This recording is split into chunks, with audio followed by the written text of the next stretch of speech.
भागलपुर नाम के एक राज्य में मनदीप नाम का एक गरीब मजदूर अपनी पत्नी मुस्कान के साथ रहता था। मनदीप बहुत ही चतुर, चालाक और बुद्धिमान था, लेकिन वह एक भला आदमी था। अपनी गरीबी की अवस्था में भी वह सुख और संतोष से रहता था। सुनिए जी, आज मेरा बेसन के लड्डू खाने का बड़ा ही दिल कर रहा है। देखा है, लेकिन घर में तो कुछ भी नहीं है ना, बेसन ना घी ना गुड़। आप ये सब चीजें किसी तरह से ले आओ तो हम दोनों बेसन के लड्डू खा सकते हैं। चिंता मत करो भाग्यवान, मैं अभी बाजार जाकर यह सभी चीजें लेकर आता हूँ। ऐसा कहकर मनदीप वहाँ से चला जाता है और थोड़ी देर चलने के बाद वो मन में सोचने लगता है, हे भगवान, मैंने अपनी पत्नी से कह तो दिया कि मैं यह सभी चीजें लेकर आता हूँ, लेकिन कैसे लेकर जाऊं और कहां से लेकर जाऊं? मेरे जेब में तो 1 रुपया भी नहीं है। मैं एक काम करता हूं, क्यों ना अपने दोस्त के यहाँ जाऊं, क्या पता वो मुझे कुछ पैसे उधार दे दे। ये सब सोचता सोचता मनदीप अपने दोस्त के पास चला जाता है। अरे मनदीप, तुम आओ आओ और बताओ, तुम्हारे क्या हाल चाल है और भाभी जी कैसी हैं? भाई मैं तो अच्छा हूँ और भाभी भी अच्छी है, यह सब तो ठीक है, लेकिन मुझे आज अचानक कुछ रुपयों की जरूरत आ पड़ी है। सोचा अभी तुमसे उधार ले लूं तो बाद में तुम्हें वापस चुका दूंगा, इसलिए मैं तुम्हारे पास आया हूँ। मनदीप की ऐसी बातें सुनकर राजू अपने मन में सोचने लगा, यह गरीब आदमी भला कहाँ से चुकाए? उधार इसे कुछ भी दे दूं तो वापस मिलने की उम्मीद तो छोड़नी ही पड़ेगी। ये सब सोचकर वो बोला, तुम बड़े ही बुरे वक्त में आए हो मनदीप भाई। अभी तक मेरे खेतों की फसल की कटाई नहीं हुई है और मैं भी तुम्हारी ही तरह गरीब हूँ। इन दिनों मेरे पास भी पैसे नहीं हैं। मैं भी बस फसल पकने का ही इंतजार कर रहा हूँ, क्योंकि आज तुम्हारी भाभी का दिल भी कुछ मीठा खाने का हो रहा है, मगर मेरे पास एक भी पैसा नहीं है जो मैं बाजार से ला सकूं। अरे भाई, मुझे माफ करना, मुझे नहीं पता था कि अभी तुम्हारी हालत भी ऐसी है। मैंने यहाँ आकर फालतू ही तुम्हें तकलीफ दी, मुझे माफ करना। तभी अंदर से रामू की पत्नी की आवाज आई, अरे सुनिए, खीर बनकर तैयार है, ठंडी होने से पहले खा लीजिए। घर से आती पत्नी की आवाज को सुनकर एक बार तो रामू घबरा गया, लेकिन वह तुरंत स्थिति को संभालते हुए बोला, अच्छा मनदीप, लगता है मेरी पत्नी ने खिचड़ी बना ली है। शायद पेट भरने लायक भी पूरी ना पड़े, मगर आधे पेट खाकर ही संतोष करना पड़ेगा। क्या करें, मजबूरी है। हाँ हाँ भाई, एक दिन अपने भी अच्छे दिन आएंगे। ठीक है, चलो तुम खिचड़ी खाओ, वरना वो ठंडी हो जाएगी, मैं चलता हूँ। ऐसा कहकर मनदीप वहाँ से चला जाता है और वहाँ से थोड़ा आगे जाने के बाद वो अपने मन में सोचता है, रामू मुझे कुछ भी देना नहीं चाहता था, इसलिए कुछ ना होने का वह दिखावा कर रहा था। उसके घर से मीठी मीठी खुशबू भी आ रही थी, जरूर उसकी पत्नी ने खीर बनाई थी। इस तरह सोचता सोचता मनदीप चले जा रहा था और परेशान हो रहा था कि अब उसे पैसे उधार कौन देगा। उसे अपनी पत्नी की इच्छा की बड़ी ही फिक्र थी।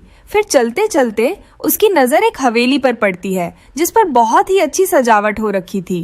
पास से गुजर रहे आदमी को रोककर मनदीप ने उससे पूछा, क्यों भाई, ये किसका घर है और आज यहाँ इतनी सजावट क्यों हो रखी है? अरे भाई, तुमको नहीं पता, यह इस नगर के ठाकुर साहब की हवेली है। उनके यहाँ उनके लड़के की सगाई हुई है, इसीलिए वह भंडारा कर रहे हैं और घर में सुख शांति के लिए पूजा का आयोजन रखा है। पिछले 3 दिन से पूजा पाठ हो रही है। कल पूजा पाठ खत्म हो जाएगी और कल पूरे गांव की दावत है। चलो ठीक है भाई, मुझे खेतों में जाना है, मैं चलता हूँ। यहाँ भंडारा तो कल है, लेकिन मेरी पत्नी की इच्छा तो आज बेसन के लड्डू खाने की है। क्या करूं, कुछ तो सोचना ही पड़ेगा। फिर मनदीप अपने मन में कोई तरकीब सोचने लगा। कुछ ही देर में उसके मन में एक उपाय आया और वह बहुत खुश हो गया और वह वहाँ से चल पड़ा और सीधे बाजार में चला गया और एक बेसन के व्यापारी के पास जा पहुंचा। राधे राधे सेठ जी, आपके गोदाम में बेसन की कुल कितनी बोरियां होगी? राधे राधे भाई, तुम कहाँ से आए हो? मैं ठाकुर साहब के यहाँ से आया हूँ। ठाकुर साहब के लड़के की सगाई हुई है, इसलिए कल वह गांव में भंडारे का आयोजन करना चाहते हैं। अच्छा, ठाकुर साहब के लड़के की सगाई हुई है। हमारी तरफ से ठाकुर साहब को बधाई बोलना। और हाँ, कितनी बोरी बेसन चाहिए ठाकुर साहब को?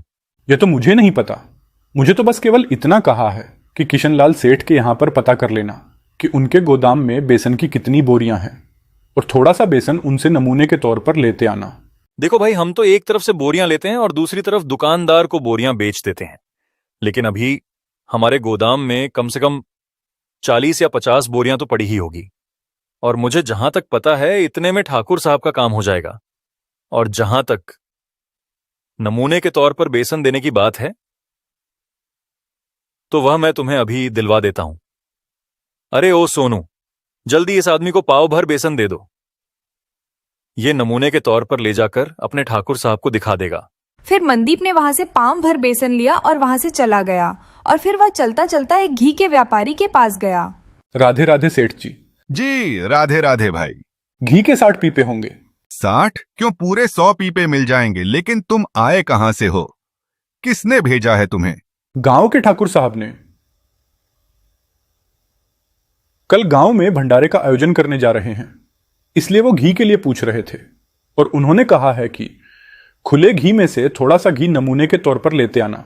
अरे तो कल जो मेरे यहां से घी गया था वो घी क्या मिलावटी था? जाकर कह दे अपने ठाकुर साहब से लेना है तो ले, नहीं लेना है तो ना ले। नमूना मुना मैं नहीं देता। सेठ की बात सुनकर मनदीप हैरान रह गया और चुपचाप वहां से खिसक गया। उस नगर में घी के और भी व्यापारी थे। किशोर फिर दूसरे व्यापारी के पास पहुंचा और उसे सारी बात बता दी।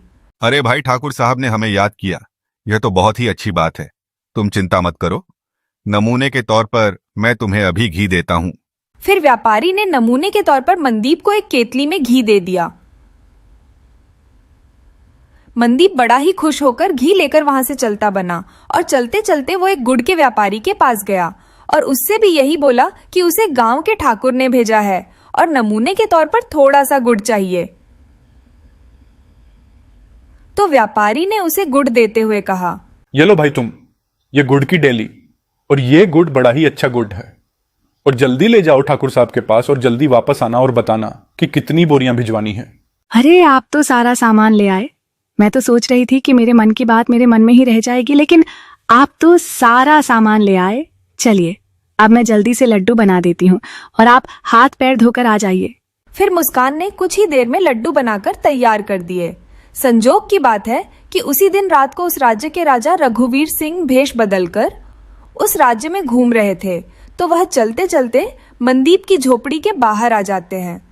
तभी उन्हें आवाज आती है, सुनो भाग्यवान, तुमने लड्डू तो तैयार कर दी हो, लेकिन हम इन लड्डू को अभी नहीं खाएंगे।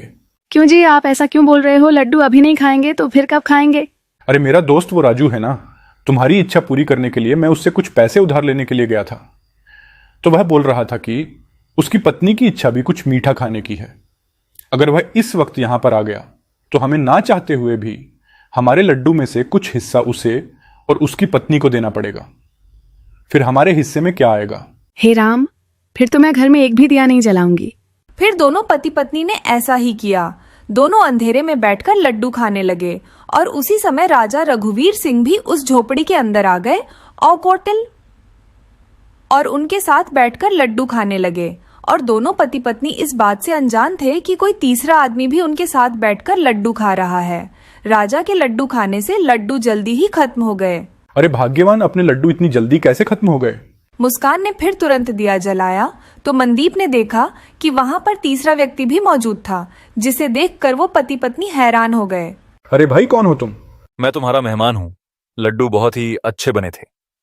लो, इस खुशी में तुम ये सोने के सिक्के की पोटली मेरी तरफ से उपहार समझकर ले लो।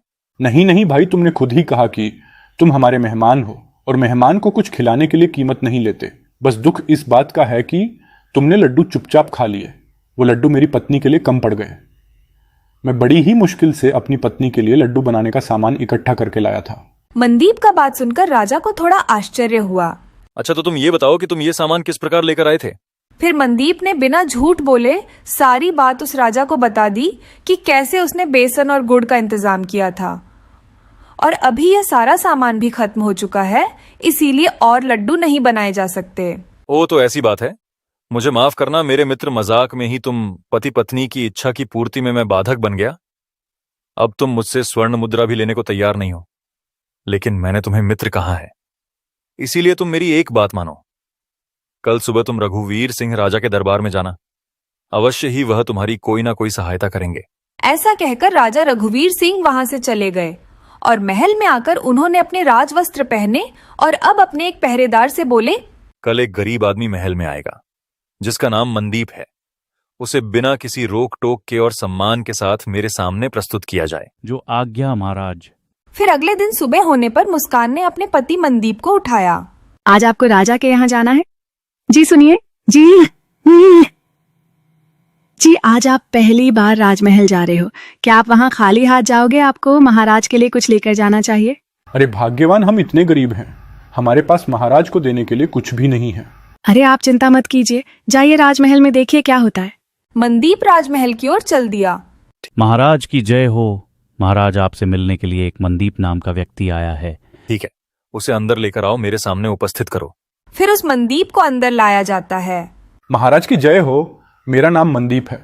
मुझसे एक व्यक्ति ने कहा था कि तुम महाराज से मिलने जरूर जाना, इसलिए मैं आया हूँ। हाँ मनदीप, वह व्यक्ति मैं ही हूँ। महाराज मुझे माफ कर दीजिए, मुझसे अनजाने में बहुत बड़ी गलती हो गई थी। कोई बात नहीं मनदीप, मैं तुमसे बहुत खुश हूँ, इसलिए मैं तुमको इनाम देना चाहता हूँ। महाराज ने मनदीप को सोने से भरा हुआ एक पोटली दिया। मनदीप सोना पाकर बहुत खुश हुआ। उसने महाराज से कहा, धन्यवाद महाराज, अब मैं इस सोने से अपने परिवार का पालन पोषण करूंगा। यह कहकर मनदीप वहां से अपने घर चला जाता है और घर जाकर अपनी पत्नी को सारी बात बताता है और मनदीप मुस्कान खुशी से रहने लगते हैं।